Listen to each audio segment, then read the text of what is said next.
صحابہ کرام رضوان اللہ تعالی علیہم اجمعین کے بارے میں کتابوں میں پڑھا ہے، احادیث میں دیکھا ہے کہ صحابہ اپنے نفس کی اصلاح کے لیے پیش رہتے تھے، اور انہیں اگر کہیں یہ لگتا کہ ہمارا نفس کسی غلط ٹریک پہ جا رہا ہے، کسی غلط راستے پر جا رہا ہے، تو فوراً اس کی اصلاح کرتے تھے۔ اور اگر ان کو معلوم ہوتا کہ ہم سے کوئی گناہ ہو رہا ہے، کوئی غلطی سرزد ہو رہی ہے، تو فوراً اپنی غلطی پر، اپنے گناہ پر توبہ کیا کرتے تھے۔ ہماری طرح اپنے گناہوں پر ڈٹ نہیں جاتے تھے، اور اس کی بیسیوں مثالیں احادیث کے اندر موجود ہیں۔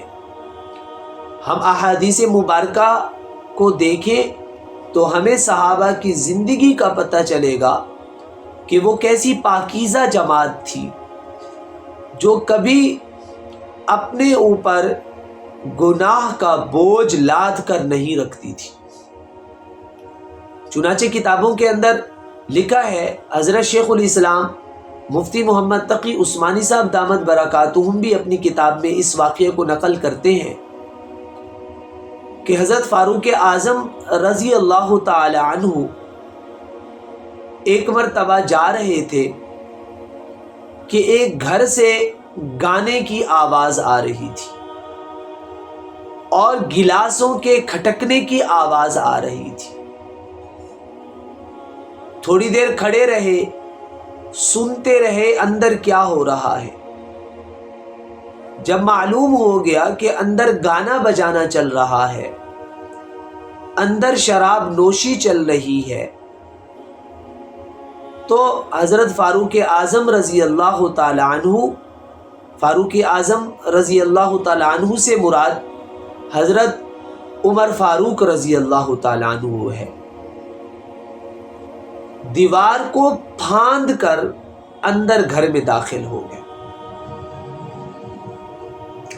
جب گھر میں داخل ہوئے تو جا کر وہاں جو لوگ بیٹھے ہوئے تھے انہیں رنگے ہاتھوں گرفتار کر لیا، رنگے ہاتھوں پکڑ لیا۔ تو ان کا جو سربراہ تھا، ان کا جو بڑا تھا، وہ حضرت فاروق اعظم رضی اللہ تعالی عنہ سے پوچھنے لگا کہ آپ نے ہمیں کیوں پکڑا؟ تو حضرت نے فرمایا کہ آپ کو پکڑنے کی وجہ یہ ہے کہ آپ گانا بجانا کر رہے ہیں، شراب نوشی کر رہے ہیں۔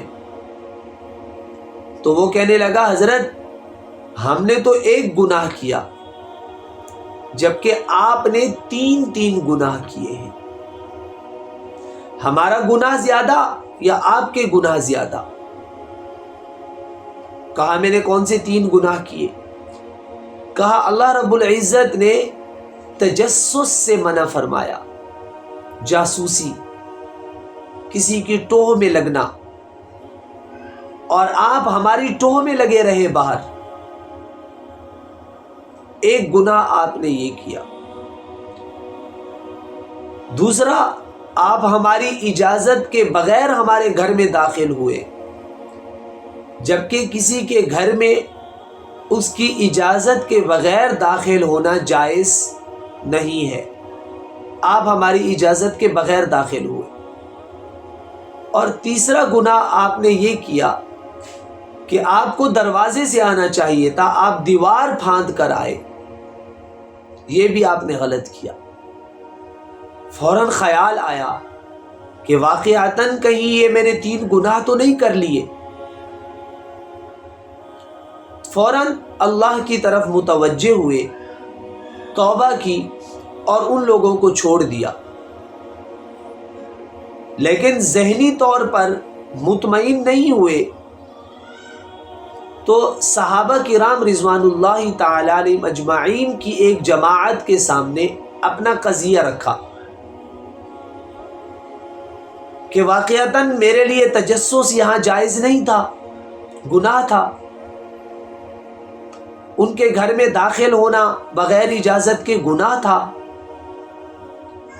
تو صحابہ کرام رضوان اللہ تعالی علیہ مجمعین کی اس جماعت نے مشورے کے بعد، سوچ و بچار کے بعد یہ فیصلہ کیا کہ اگر کہیں کسی گناہ کے تعدی ہونے کا، یعنی بڑھ جانے کا اور لوگوں میں پھیلنے کا خوف ہو تو وہاں تجسس گناہ نہیں ہے، اور بغیر اجازت کے کسی کے گھر میں داخل ہونا بھی گناہ نہیں ہے۔ اور اگر یہ اندیشہ نہ ہو کہ گناہ پھیل جائے گا تو پھر تجسس بھی جائز نہیں ہے اور گھر میں اجازت کے بغیر داخل ہونا بھی جائز نہیں ہے۔ لیکن امیر المومنین یہ تو شراب پی رہے تھے اور اس گناہ کے پھیلنے کا خوف تھا، لہٰذا آپ کے لیے تجسس اور آپ کے لیے تعدی دونوں ناجائز نہیں تھے اور آپ کے لیے گناہ نہیں تھا۔ اللہ رب العزت ہمیں بھی ایسی زندگی گزارنے کی توفیق نصیب فرمائے۔